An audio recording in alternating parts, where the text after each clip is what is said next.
नमस्कार मंडळी, मी शिवन्या आणि स्वागत आहे तुमचं माझ्या वाव शिवन्या यूट्यूब चॅनल.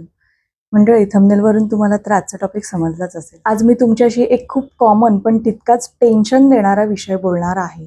थंबनेलवरून तुम्हाला समजलंच असेल आपला विषय कोणता आहे ते. आणि ऑनेस्टली सांगते, हा टॉपिक फक्त तुमच्यासाठी नाही आहे तर माझ्यासाठी सुद्धा आहे. कारण मी सुद्धा याच फेजमध्ये आहे आणि माझी मुलगी आता 2 वर्षांची आहे. पण तिचं वेट अजूनही 8 ते 10 किलोमध्येच आहे. आणि जेव्हा मी आसपास बघते ना, तर काही बाळ जी अजूनही 9 महिन्याचे आहेत, तिच्या मागचे आहेत, 1 वर्षाची आहेत, तर त्यांचं वेटसुद्धा इतकंच आहे. तेव्हा आपोआप मनात असा प्रश्न येतो, माझ्यासुद्धा मनात हाच प्रश्न येतो, की आपलं बाळ काही कमी खातंय का? आपण काही चूक करतोय का?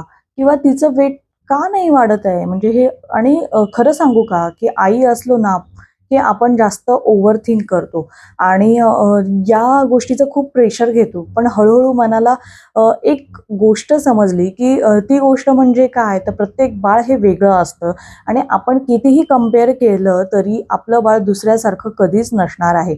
त्यामुळे प्रत्येक बाळ हे वेगळं असतं आणि काही मुलं खूप चबी असतात. गाल बघितले की पिंच करावेसेच वाटतात, इतके ते चबी असतात. आणि काही मुलं स्लिम असतात पण फुल ॲक्टिव्ह असतात.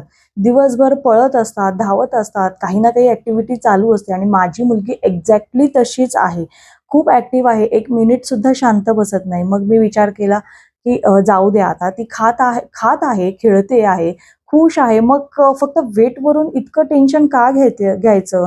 त्यामुळे मी ही गोष्ट आता सोडून दिली. म्हणून मी तुमच्यासोबत शेअर केले, की आता वेट न वाढण्यामागे काही रिझन असतात आणि ते आपल्याला कळायला हवेत. सगळ्यात पहिलं म्हणजे बाळ प्रॉपरली खातंय का? कधी-कधी आपल्याला वाटतं, की बाळ काही खात नाही, पण ॲक्चुअली ते थोडं-थोडं खाऊन घेत असतं. म्हणजे काही बाळं एकदाच खातात, तसं नाही. तर थोडं-थोडं खाऊन घेत असतं. दुसरं म्हणजे ॲक्टिव्हिटी लेव्हल ही 2 वर्षाची मुलं इतकी ॲक्टिव्ह असतात ना, की जे काही खातात ते सगळं एनर्जीमध्ये वापरून टाकतात. तिसरं एक रिझन आहे ते म्हणजे पोटात जंत होणं. हा खूप कॉमन प्रॉब्लेम आहे आणि हे आपल्याला समजत सुद्धा नाही आणि त्यामुळे वेट वाढायला थोडा इश्यू येतो.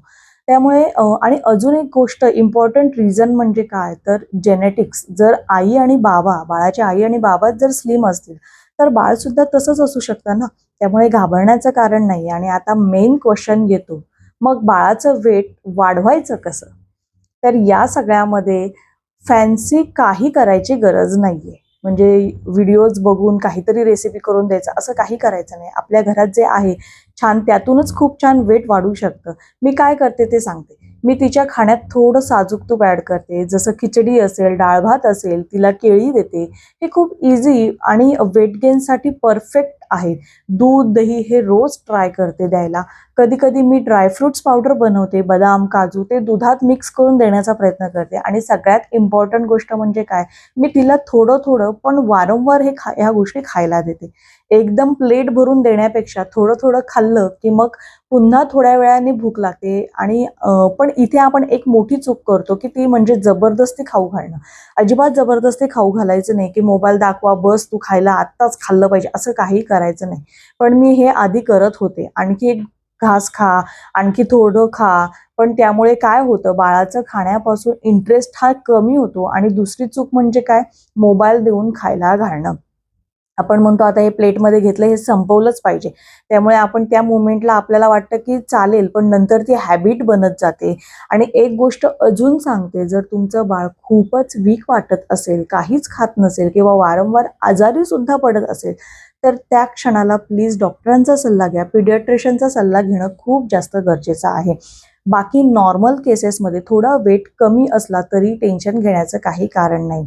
फक्त मोबाईल दाखवून काही खायला घालू नका. त्यांच्या कलेने, त्यांच्या इच्छानुसार सगळ्या गोष्टी होतात. त्यांना भूक लागली की ते ऑटोमॅटिक खातात. शेवटी एकच सांगते, आपण आई आहोत ना, आपल्याला सगळं परफेक्ट हवं असतं. पण बाळ परफेक्ट नसतात. ती युनिक असतात. म्हणून कंपॅरिझन कोणासोबत करायची नाही आणि स्वतःला ब्लेम पण करू नका. तुमचं बाळ हॅपी आणि ॲक्टिव्ह आहे ना, बस ते सगळ्यात इम्पॉर्टंट आहे.